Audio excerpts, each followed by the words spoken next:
A video has surfaced of Jeremy Corbyn refusing to answer the question on whether he is an anti-Zionist. Let's take a look at the video. And declaring yourself as an anti-Zionist? No, I'm just an activist. I'm an activist. I just want to know as a member of the party. I'm here to speak for Palestinian people and speak in solidarity with them. So that's the point of being here today. Thank you very much. Thanks a lot, guys. Thank you. Now, that video was posted by Spinwatch on Instagram. The person asking the question in the video is an activist who goes by Annie Says on the social media platform. Now, there have been some divisions going on within this, divisions that could pose a problem in the future. Some people have taken to Twitter to side with Corbyn, others have attacked him. This is simply unacceptable from Jeremy Corbyn. The reality is, he refused to call himself an anti-Zionist because he isn't one. Corbyn supports the existence of a Jewish supremacist state in historic Palestine. That should invalidate him being leader of the new party. People are really purity testing Jeremy Corbyn now. All I can say is if Corbyn isn't pure enough for you, enjoy Farage, lads, because that's your alternative. Saddens me to see people I respect criticise Jeremy Corbyn for the wrong reasons. The left is mobilising, organising and building the foundations of what could be the biggest anti-establishment movement in Europe. Jeremy is not the enemy, comrades, he's an ally, always has been. United we stand, divided we fall. Bear that in mind. Now, I think if you want to criticise... Excuse me, I'll start that again. I think if you want to criticise Corbyn, that's fair enough. I mean, no one's perfect. But I do take issue from Kazmi's tweet saying that he supports a Jewish supremacist state. I mean, he's been an anti-racist his whole life. He's opposed apartheid in South Africa. So why would he support one in Israel? Now, this article from 2018 may provide some context. Jeremy Corbyn has defended comments he made about a group of British Zionists having no sense of irony, saying he is careful with language now. A 2013 clip was posted by the Daily Mail as the Labour leader works to tackle anti-Semitism in his party. Luciana Berger, a Jewish Labour MP, has said hearing Mr Corbyn's speech made her feel unwelcome in the party. Mr Corbyn said he used the term Zionist in an accurate political sense and not as euphemism for Jewish people. I am now more careful with how I might use the term Zionist because a once self-identifying political term has been increasingly hijacked by anti-Semites as code for Jews. Now, my view on this is that Jeremy Corbyn is definitely an anti-Zionist. I think anyone accusing him of being a Zionist probably needs to give their heads a wobble. He stood with the Palestinian people for decades, but I think he's too cautious. Now, he has been smeared over and over again for years, and I think he's somewhat defensive. I don't think he wants to give certain headlines. Refusing to say whether he's a Zionist or not concurs with the quotes where he wants to be more careful with the term. But having said that, he was leader of the Labour Party. He isn't anymore. So even though I don't believe for 1 second that he's a Zionist, I think he needs to stop being so cautious.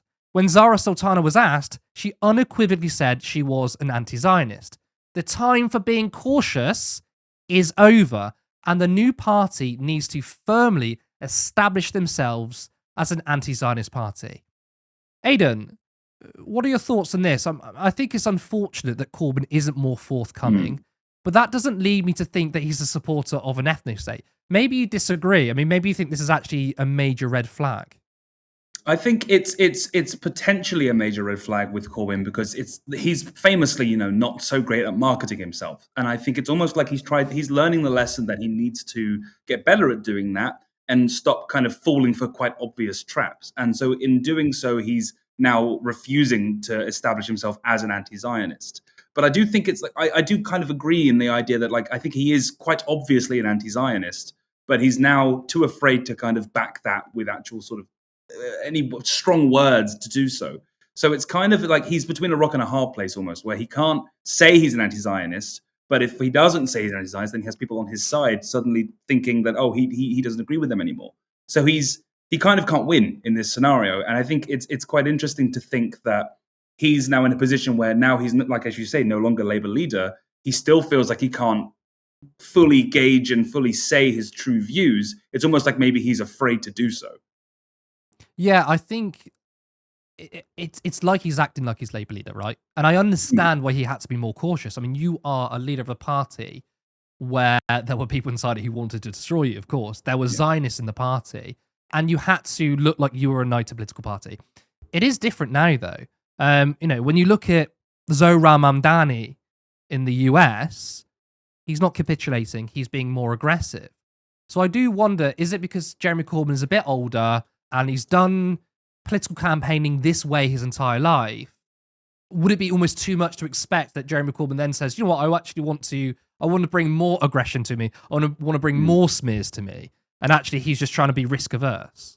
Yeah, it's like he's almost at the opposite end of the swing, you know? It's like Zohran Mamdani has come into the fray just at the time that, like, generally speaking, the public left agrees with this idea of being an anti-Zionist. And Corbyn has been in that space for so long, and now that the swing has happened, he's trying to go the opposite way to say, I don't want to be seen as too extreme, I don't want to be too aggressive, when we're all looking at him like a bit of aggression is what we need right now, because we've almost been too soft for too long and become like the weak left that's afraid to say what they think.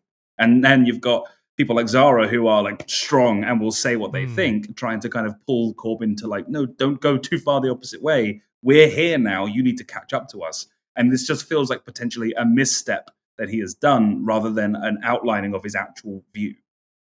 Yeah, I agree. But I think regardless of your thoughts on Jeremy Corbyn, the question I want to ask you is, in terms of the new party, your party, or whatever it's going to be called, do you worry this could be a major split? And look, compromise is key when you're working with other people, of course. But Israel was one topic where it's a red line, especially since the 7th of October, what Israel's done to Palestinians.